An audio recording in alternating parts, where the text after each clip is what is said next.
Have you some enemies? Well, listen to what the Lord says about our enemies.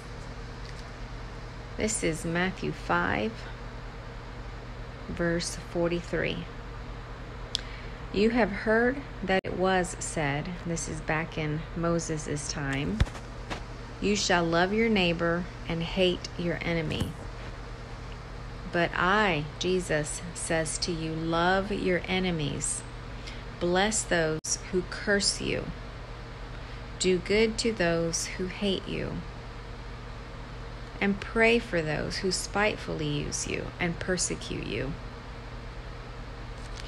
that you may be the sons and daughters of your Father in heaven.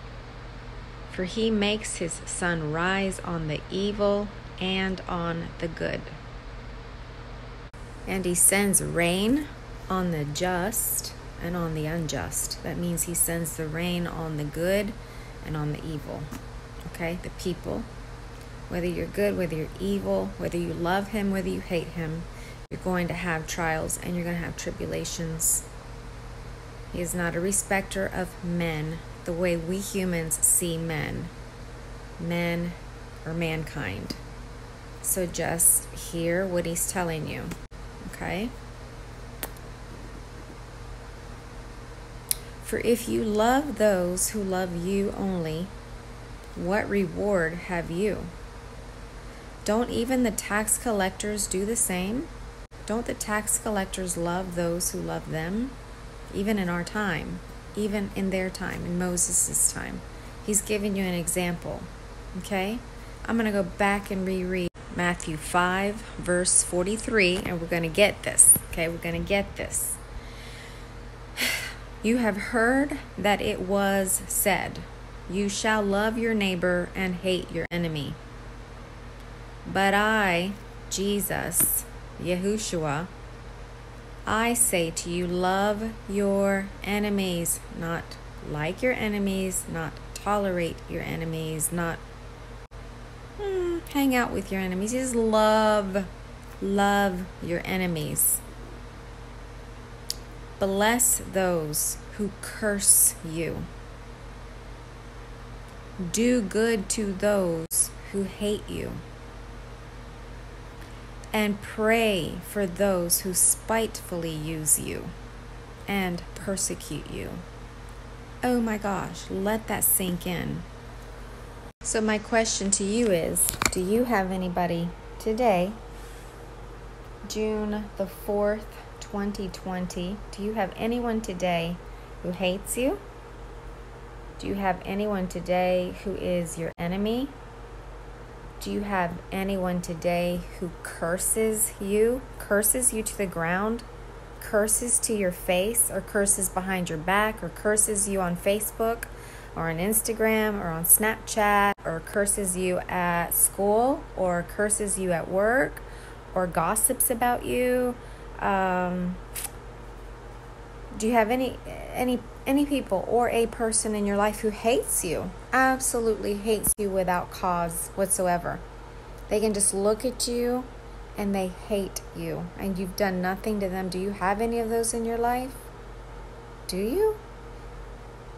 I tell you this right now, if you don't have anybody in your life that hates you without any cause, or gossips about you, or disses you, or rejects you, or gives you a dirty look or wrong look, then there's something wrong with you. And then you better go check yourself, because that means that you're cruising along in this world. You're cruising along. You're doing everything just to fit in with the world. And God tells us, do not conform to this world. Do not fit into this world, because you are not of this world. And I am not of this world. Therefore, you better have enemies. That's what my point is. You better have enemies. You better be liked by about 2% of the entire world population and not be liked by everyone. Because if you're liked by everyone, then you are living in this world and you are of this world. There's a difference between the spiritual world the new Jerusalem that is coming down out of heaven, that God promises to all his children with the many mansions that he has gone to prepare for us. And that's what we're waiting for. But if you're happy and you're content down here on this planet, you've got a major problem. I'm going to continue where Jesus is still talking. This is the red lettering Bible. This means Jesus is talking wherever it's in red. And he continues on verse 45. It says that you may be the sons and daughters of your Father in heaven. Remember, there's a father of the earth, and then there's a father of heaven. The father of the earth is the father of lies. That is Satan himself. If your father is the father of this earth, then you might as well say you are the child or the spawn of Satan, because there's only two kinds of people on planet Earth. The wheat, the tare. There's the sheep and the goat. There are the ones that have the light of Jesus Christ inside, and there are those that are empty inside. And there's no light in them, no soul in them. And they do have skin, they do have hair, they look human, they look like you, they look like me, they look like anything that has flesh, including that animal and that animal right there. Okay? We are talking spiritual things. So if you can't understand this, don't put words in what I'm saying. I am not talking about skin color. I am talking about humankind, human race, and then there's the other race of non-human humans. They appear like us, but they are not of Jesus, of God, okay? Spawn of Satan. When I say the spawn of Satan, I'm talking about if you go back to Genesis, the book of Genesis, and you have Cain and you have Abel, the two children that Adam and Eve conceived. So continuing on, remember that it says here in the Bible, it says, for he, capital H, he, God, makes his sunshine rise on the evil and on the good.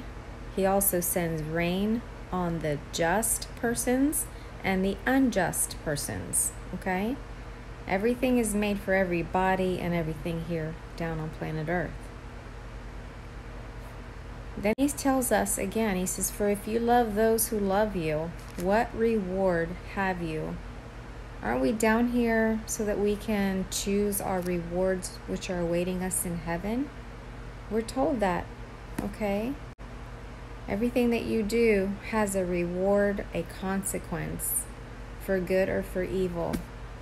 It's better to stack up your rewards for the good, because those rewards for the good are the ones that God promises us that we are laying down in heaven. Treasures in heaven. Those are the treasures that you want to find yourself creating here on earth. The treasures of sacrifice, of being persecuted and keeping your mouth shut.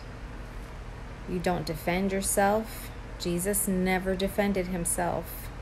No, he spoke truth, but he didn't defend himself, because he could have stopped the cross from being his death. He could have stopped it, but he didn't.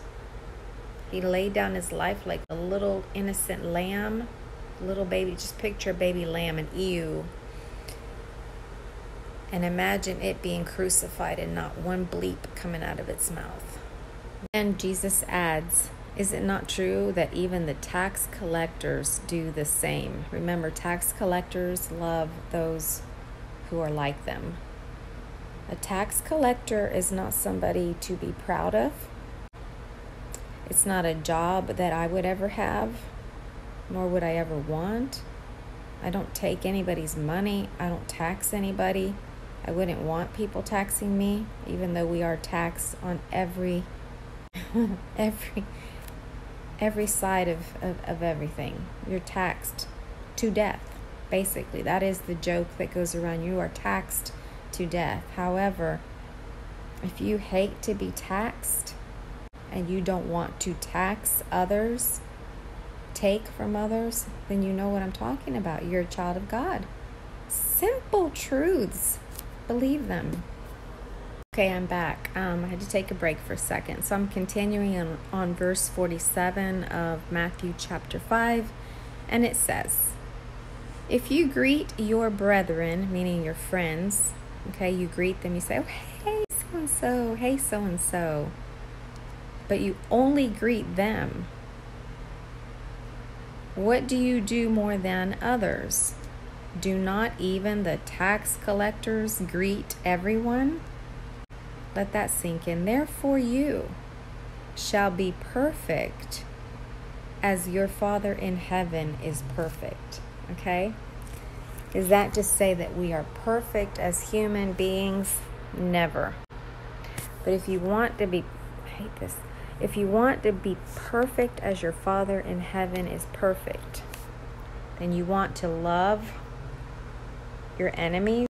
I'm going to continue chapter 6 of Matthew. Take heed that you do not do your charitable deeds in front of men, only to be seen by them. Otherwise, you have no reward from your Father in heaven. Remember, our rewards are in heaven. They're not down here. There's nothing down here for you. There's nothing down here for me. Nothing. Your reward is in heaven. All right. Therefore, when you do a charitable act or a deed, do not sound a trumpet before you, as the hypocrites do in the synagogues or in the streets, just so that they may have glory from men. Assuredly, I say to you, they have their reward. But when you do a charitable deed, do not let your left hand know what your right hand is doing, so that your charitable deed may be done in secret, and that your Father, who sees in secret, will himself reward you openly. He will set a table before you in the sight of all of your enemies. And that, my friends, will be done here on earth. Your rewards are going to be open and seen all over the face of the whole earth, that even your enemies are going to see the rewards that you have been placing before the Lord in heaven. He's going to give you a feast, and he's going to set a table before you in the sight of all who have cursed you, who have hated you, and who have done wrong to you. So let that be your hope today and your joy. Take joy, as hard as it is, and I'm telling you this from a person who can't handle, who doesn't like persecution, who doesn't like this world, and I don't like the things of this world either. I don't care for them, but I have to live here just like you do. And we're living in a time that is so dark, with the quarantine, with the rioting, the hatred, the supposed hatred, because I don't really believe there is hatred. I don't see anyone hating, to be honest with you. I see that an egregious deed was done to someone, but it's done to someone, thousands and hundreds of thousands of someone's every single day in this whole globe. And only now, we're just now starting to riot for the first time. Yes, I get passionate, because does that make any sense to you? You guys, picture what's happening all over the entire planet. Not just in America, the entire planet.